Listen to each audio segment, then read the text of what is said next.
So let's begin then in the book of Esther, chapter 1, verse 1. And let me remind you also, I won't have time to read the text as we talk about what it means. So it's important, if you have the time, to read through the book of Esther before we meet for class each time. This is one of those accounts in here that I think we're all very familiar with. But sometimes it's the ones we're most familiar with that we're sometimes a little surprised about when we take the time to really dive into it, into what it's really saying. So that's probably true about the events in Esther. I'm sure we're all familiar with them to some degree. Verse 1 begins with the phrase, "This is what happened during," or "now in the days of," depending upon the translation you're using. That's the same kind of introduction that you find in the books of Joshua and Judges.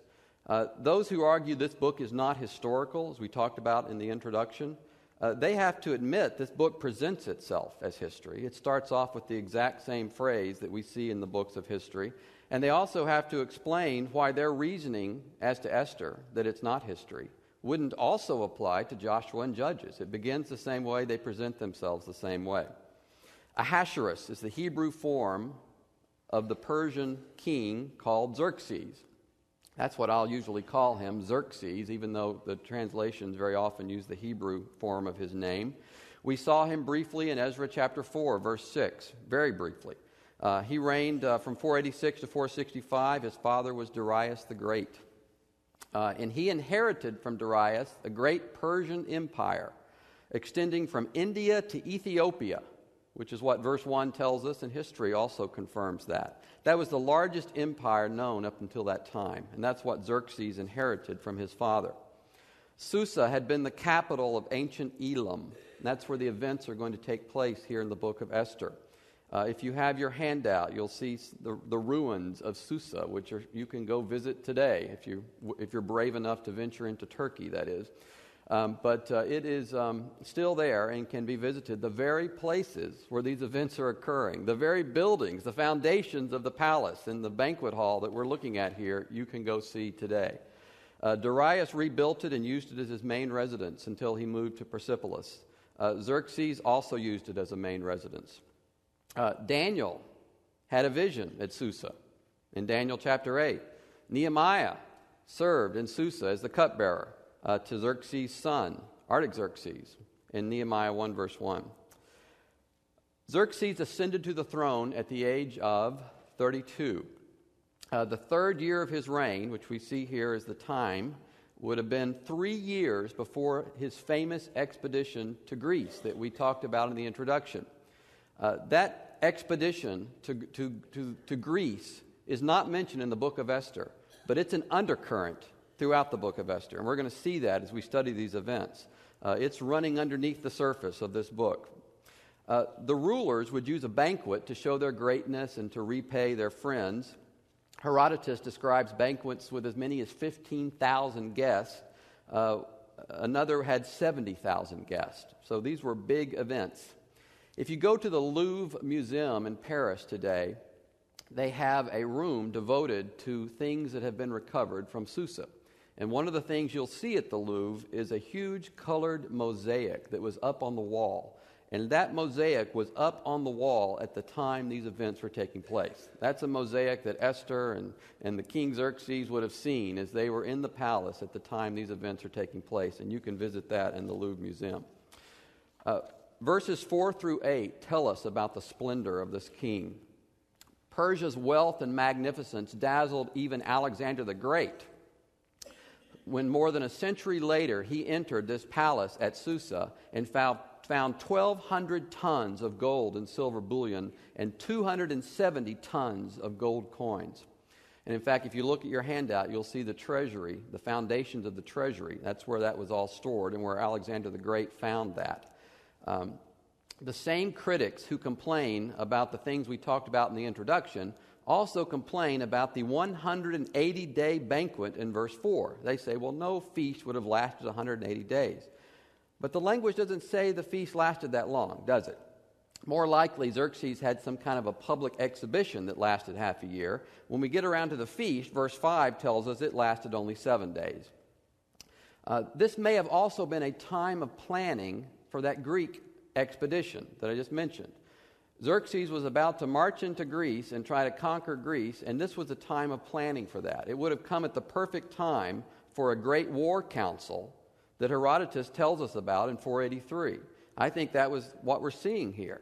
And in fact, we see that he had his important men at this banquet. He had the army, and the captains were here with him. I think what we're seeing here is the great war council that led up to that expedition to Greece. Herodotus tells us about it and says, Xerxes opened it up by saying, "For this cause I have now summoned you together, that I may impart to you my purpose." He was getting them all on his side, getting them ready to go with him to war. And if so, it was very important that he display his wealth and display his power, because he wanted them to know he could make good on his promises. And with that backdrop, we're about to find out what Vashti did to him in refusing to come down to him during this banquet. So think about those events as we're talking here about the importance of this banquet to the king, the importance of this banquet to him with regard to the Greek expedition. Verses 6 through 7 describe the incredible luxury of the Persian palace. Herodotus tells us about an incident during the Greek campaign when Xerxes was retreating. And that tells you a little bit about how that campaign went, but I don't want to jump ahead. But Herodotus is telling us about his retreat, and the Greeks came up to one of his tents that he had to leave behind in a hurry. And inside that abandoned tent, they found gold and silver couches, furniture made out of gold and silver in the tents of King Xerxes. They were astonished of that, and Herodotus says they wondered why such a rich Persian king would want to conquer Greece. The word edict or law in verse 8, it's used 19 times in this book, each time with regard to a royal edict. Now, usually at one of these feasts, there would be someone called a toastmaster, and he would determine when people would drink, and it would be kind of an organized drinking. But here it says they could drink whenever they wanted to, which I think tells us this was not just a luxurious feast, it was a licentious feast as well, drunken revelry at this feast. These introductory verses emphasize one of the key themes in the book of Esther. It's a theme we talked about in the introduction, and that's the theme of reversal. The theme of reversal. Everyone who read this book originally knew that as they read chapter 1, they knew how these events were going to turn out. They're reading about the incredible luxury of King Xerxes. They're reading about his great war council. They know he's about to march off to Greece.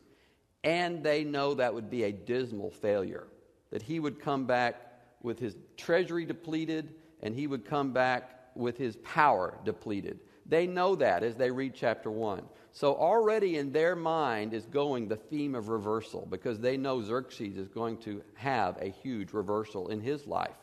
They see that coming. And there's yet another hint of the reversal as we read these opening verses.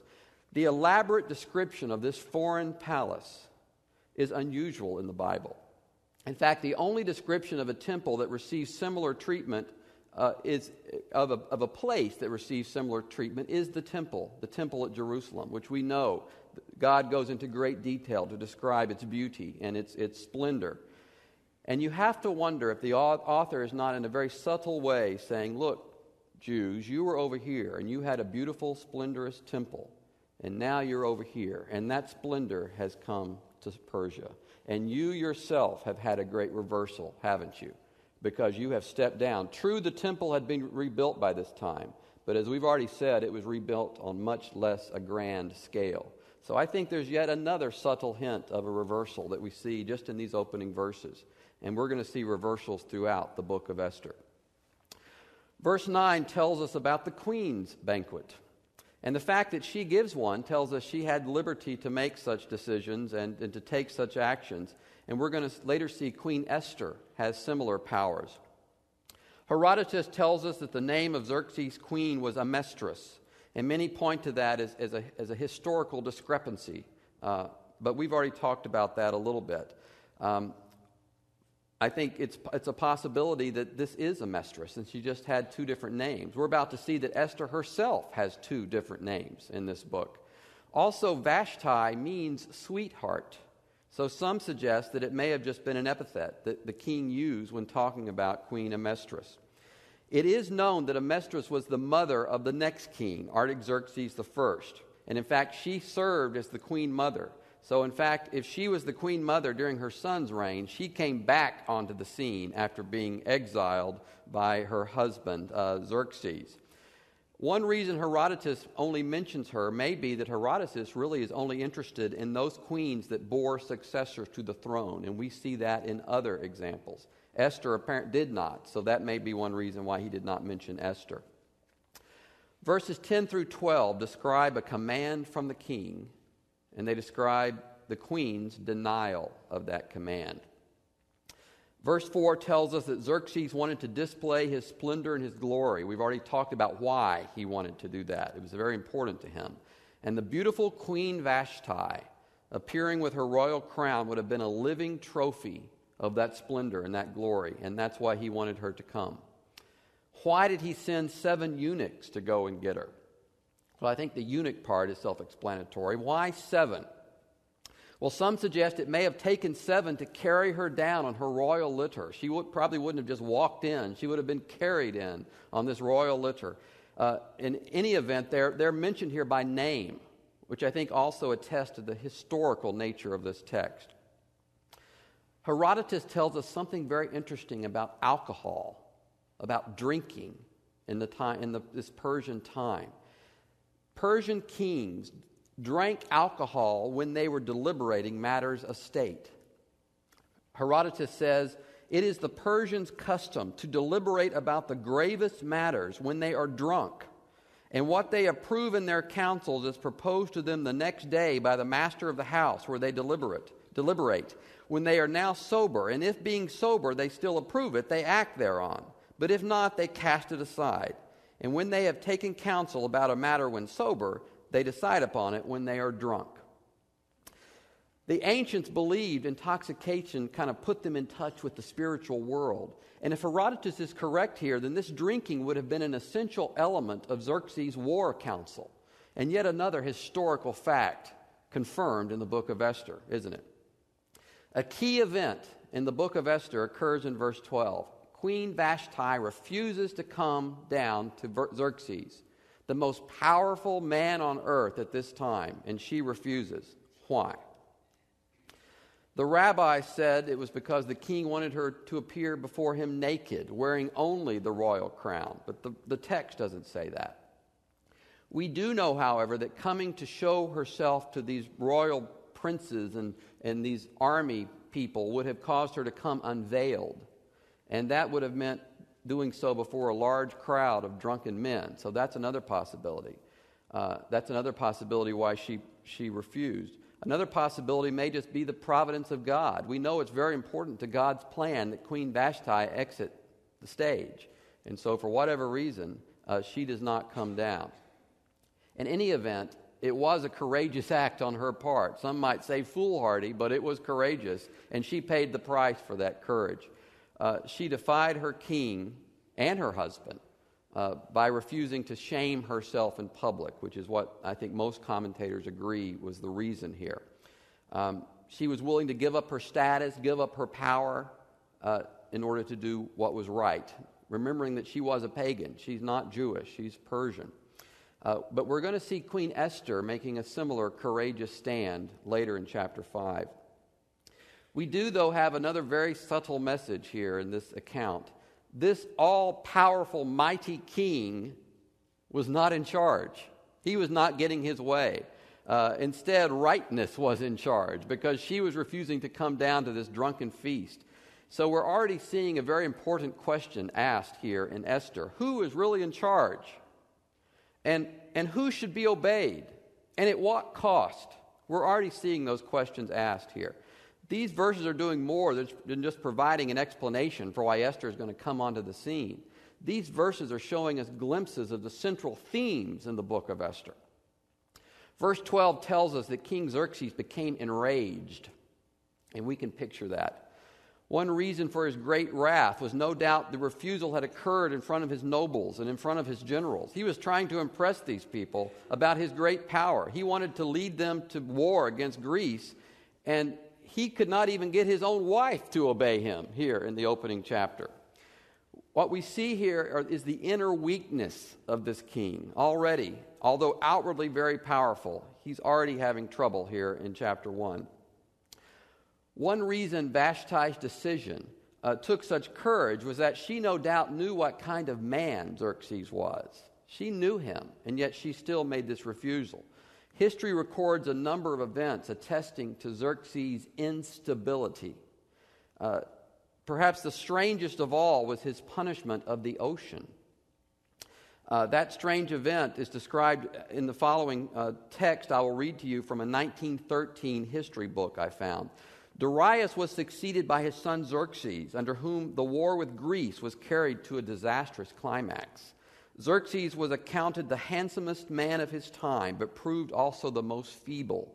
He was as idle and foolish as his father had been active and wise.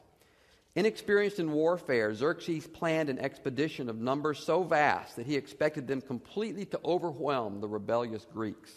It was not easy for the Persian army to travel all the way to far-off Greece, and Xerxes was weary of the march before it even started. When at length his forces reached the strait that separated Asia from Europe, a bridge of ships was built from shore to shore. A storm swept them away, and Xerxes showed his petty wrath by commanding his soldiers to give the sea 300 lashes with whips, as though it were a human slave. That's the person that Queen Vashti said no to. Herodotus also tells us that Xerxes once beheaded all of the workers on a bridge because the bridge had been delayed by bad weather. That was the person Vashti openly defied and embarrassed. So for whatever reason she did that, we have to agree it was courageous. Now, while we generally view Queen Vashti as heroic and noble, that is not the case with all commentators. And because the book of Esther does not reveal her motives, there is some ambiguity about why she did what she did. And in fact, we're going to encounter the same kind of ambiguity when we get to Esther herself. The Bible does not tell us her motives.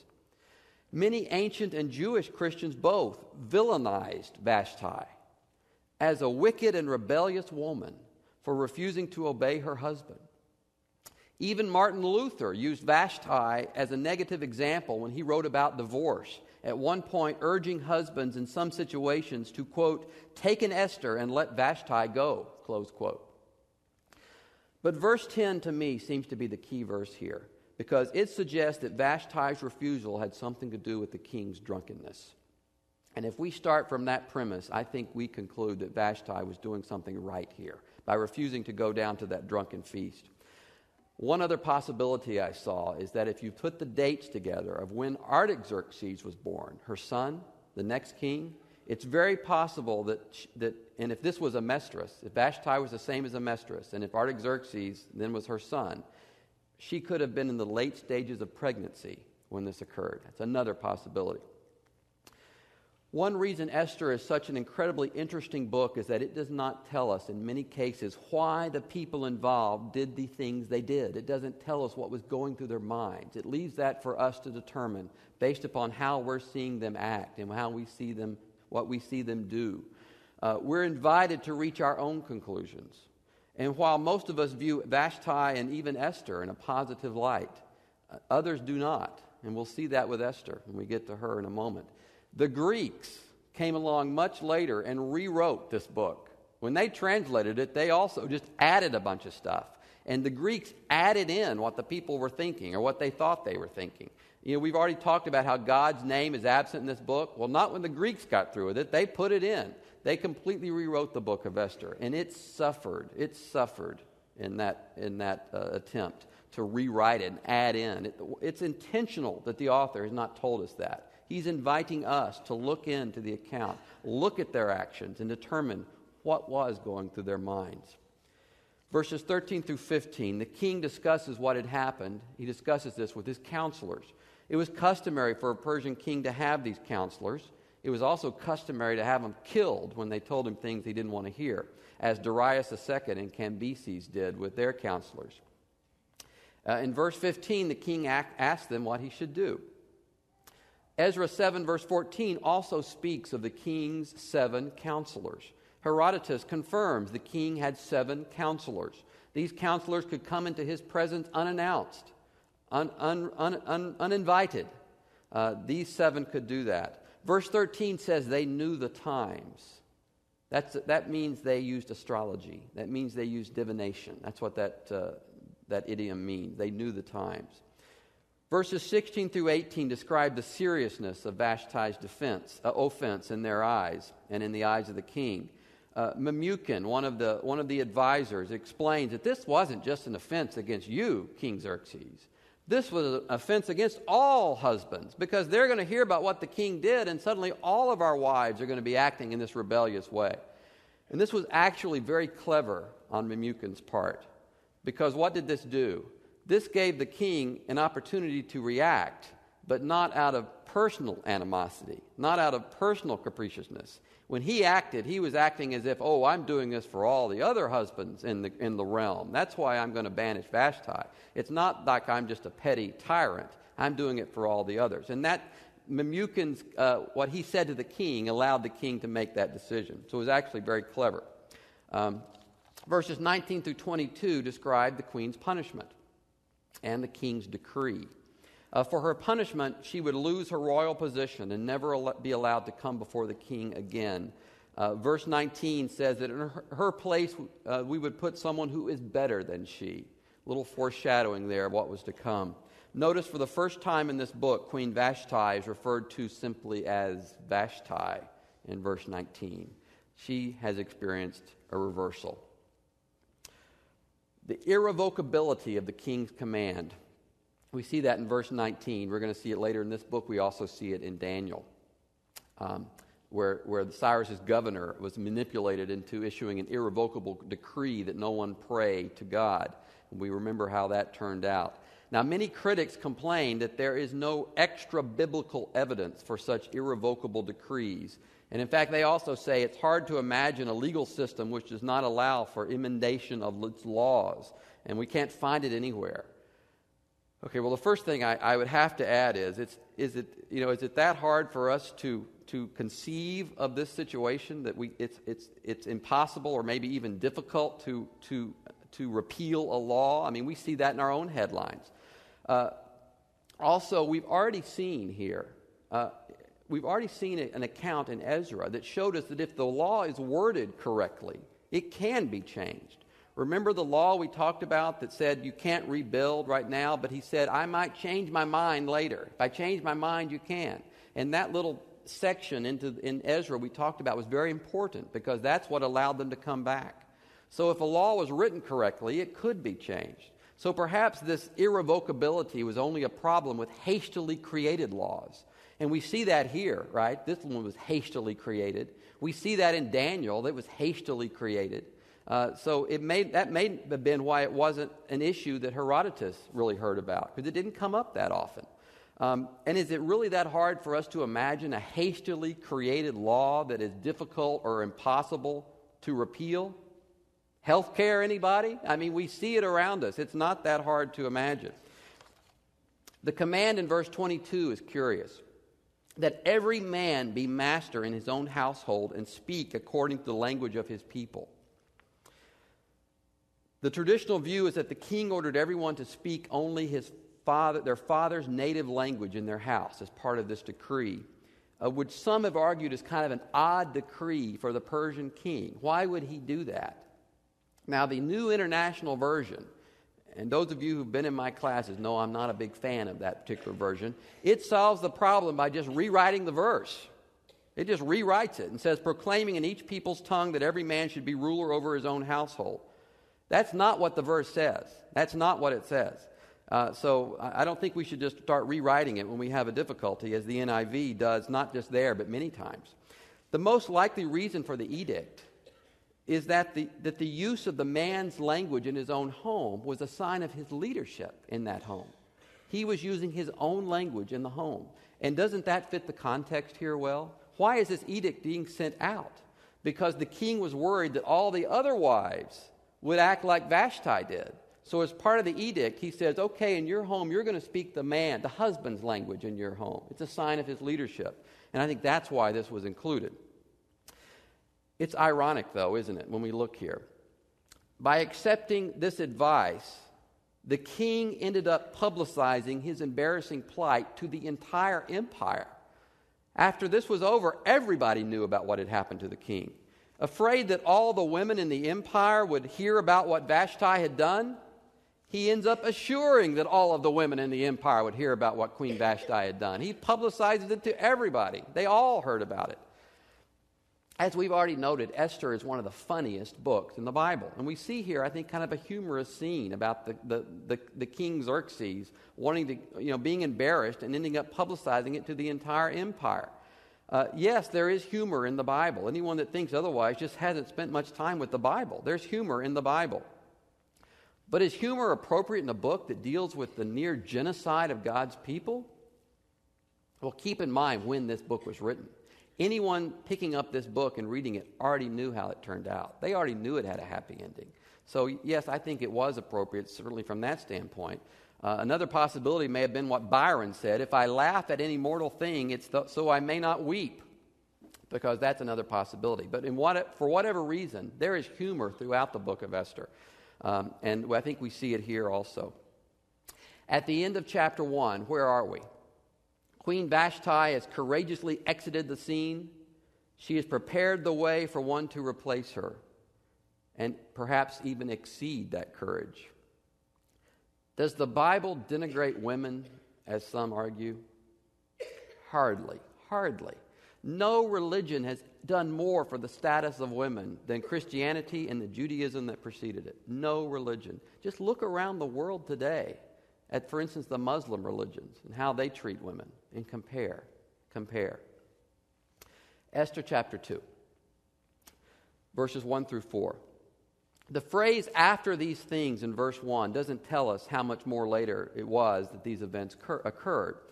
Verse 16 will tell us that Esther came before the king in his 7th year, which would be 4 years after the events in chapter 1.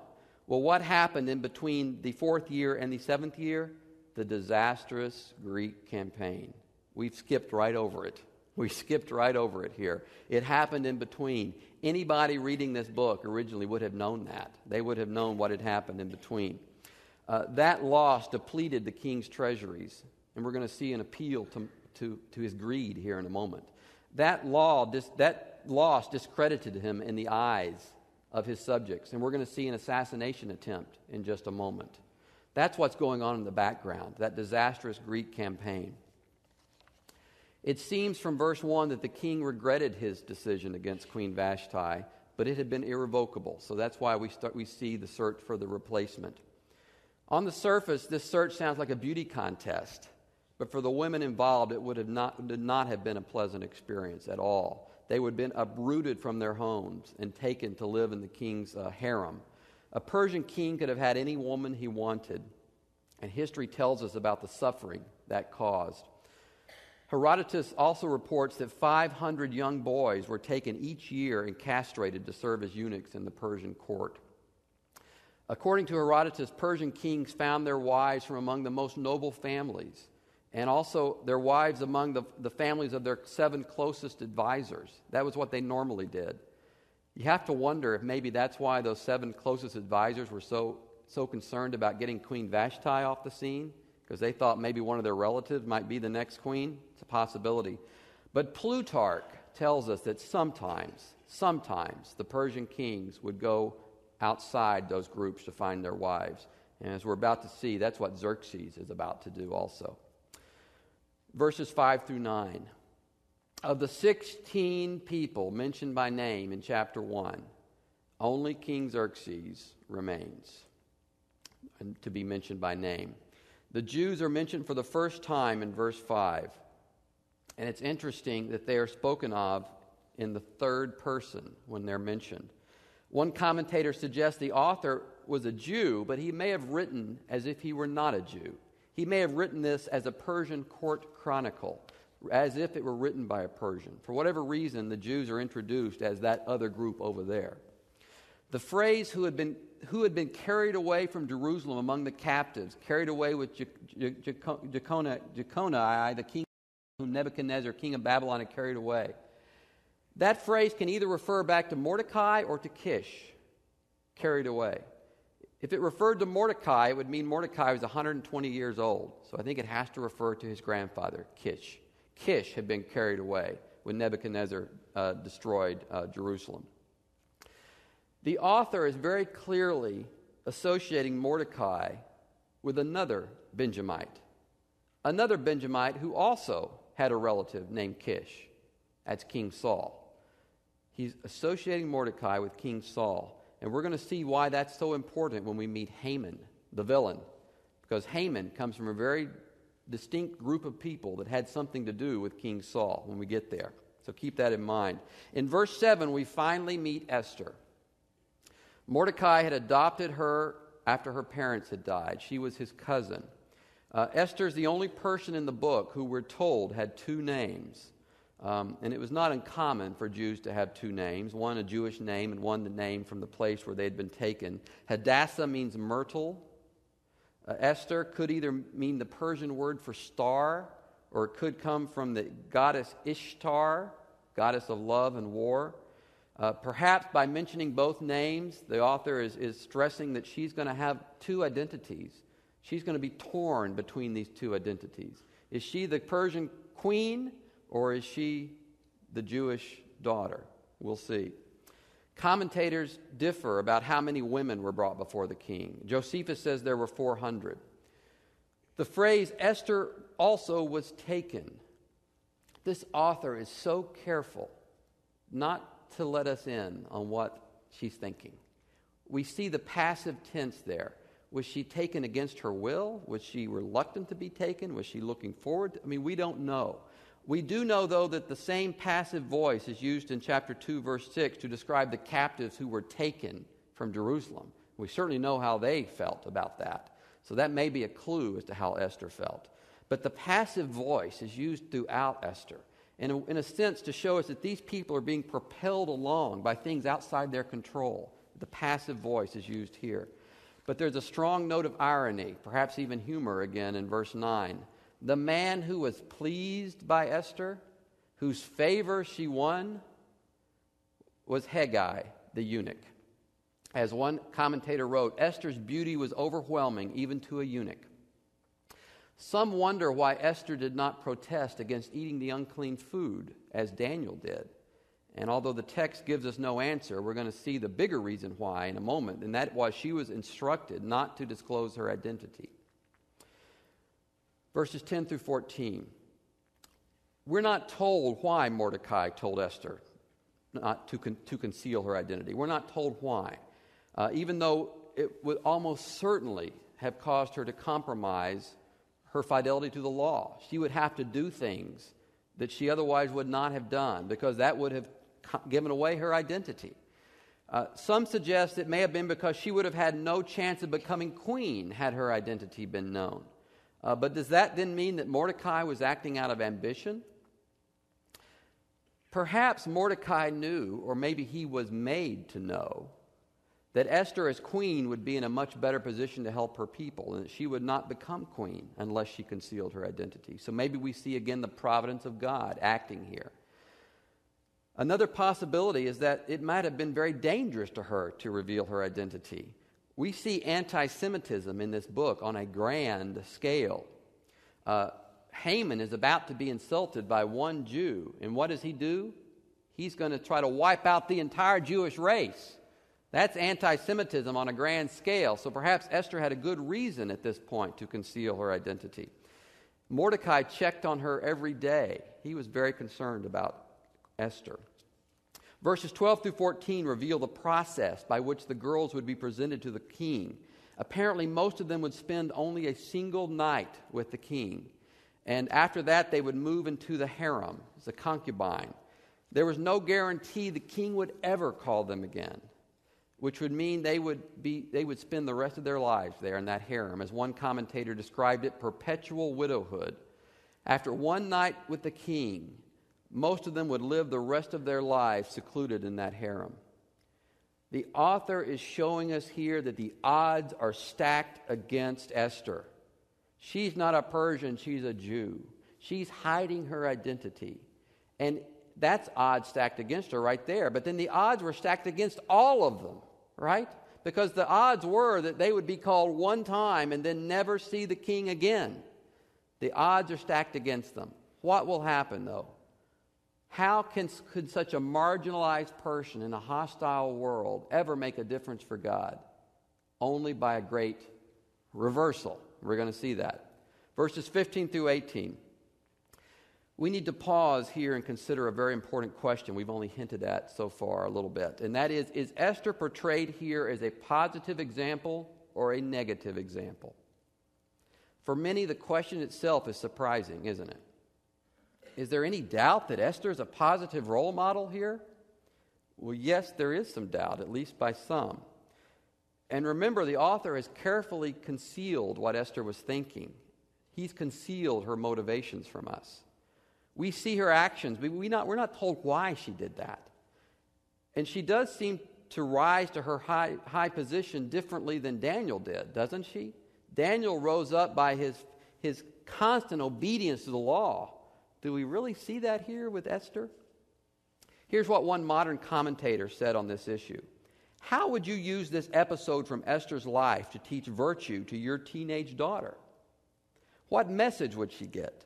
Make yourself as attractive as possible to powerful men? Use your body to advance God's kingdom? The end justifies the means? Did Esther initially hide her identity rather than face persecution, as some suggest? Did she engage in situational ethics?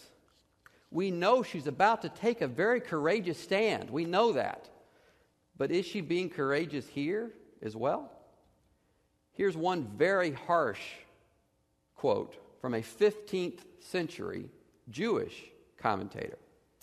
Now, when Mordecai heard the king's herald announcing that whoever had a daughter or a sister should bring her to the king to have intercourse with an uncircumcised heathen, why did he not risk his life to take her to some deserted place to hide until the danger would pass?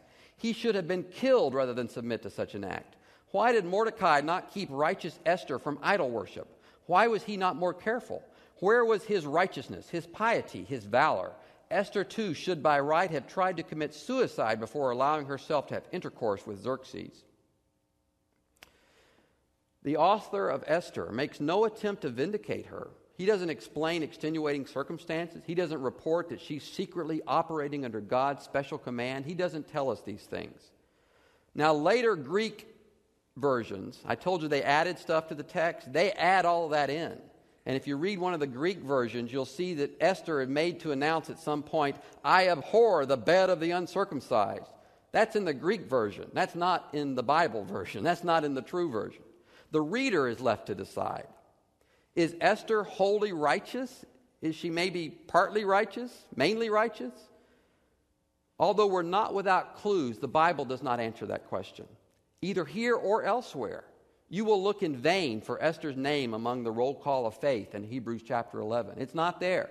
So what is the answer? I think the answer is somewhere in between there. We definitely see Esther's righteousness. We definitely see her courage in this book. But we may also see some of the other side. And is that really that surprising? How many Old Testament characters are presented as solely righteous? Don't we also see the warts? Don't we more often than not see negative qualities mixed in with the positive? And remember something important here. All of the Jews in this account are here for only one reason, because they did not go back to Jerusalem. They stayed behind. So we're already seeing some negative mixed in with the positive just from that fact alone. As for the intercourse with Xerxes, I think that Jewish scholar had at least one thing right. It would have cost her her life to refuse that. It would have cost her her life. And I think we can see that God did not want Esther to pay that price because he had some other plans for her. This was his providence working through Esther.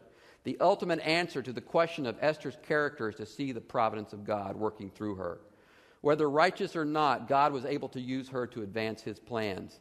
And when the time for decision finally came, she made the right decision, didn't she? And that too is a message for us as well. If we, perhaps like Esther, look back on some of our life with some regret, as maybe Esther did, we need to remember that it's never too late to do the right thing. And when the time came for her to act, she did the right thing. After the 12-month beauty treatment in verse 12, Esther is finally taken in before the king in verses 15 through 18. She took with her only what Haggai suggested, perhaps trusting that he knew what would please the king. The 10th month would have been the cold and wet month in the middle of the winter. The 7th year, as we mentioned, would have been 479 BC, after the Greek expedition. Verse 17 is a key verse in the narrative. King Xerxes made Esther queen instead of Vashti. This sudden decision suggests he was overwhelmed by her beauty. But I think we also see the providence of God in action here, don't we? God is pulling his strings just as he pulled Cyrus's strings and Darius's strings. God is in control here. The author avoids the use of the word marriage, although that would have been implied. At least it would have been implied after their first night together.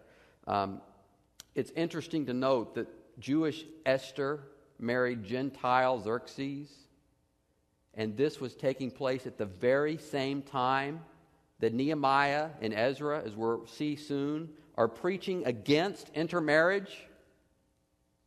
When we return to Ezra 9 and 10, we're going to see Ezra's harsh condemnation of mixed marriages and his insistence that they divorce. How would Ezra have judged this Jewish queen?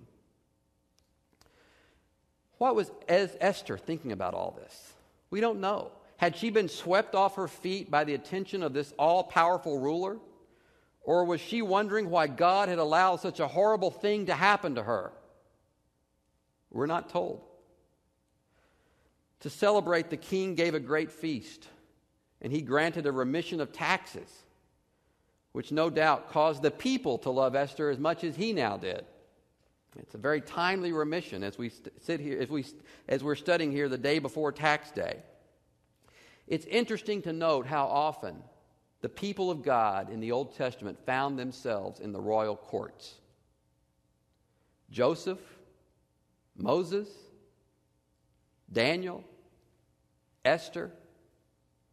As Christians, we should never shy away from such opportunities. Who knows, but they may have come to us for such a time as this. For those who don't believe that God's people should ever be involved in politics, I'm glad they didn't convince Esther of that. I'm glad they didn't convince Joseph of that. I'm glad they didn't convince Daniel of that. Next week, we'll pick up in verse 19. We're probably going to have to pick up steam a little bit because I've only gotten through just a little into chapter 2. We don't have that much time for Esther. So we'll pick up the steam a little bit. Please read on into the next 2 or 3 chapters at least. And next week, we'll pick up there in verse 19. Thank you very much for your attention.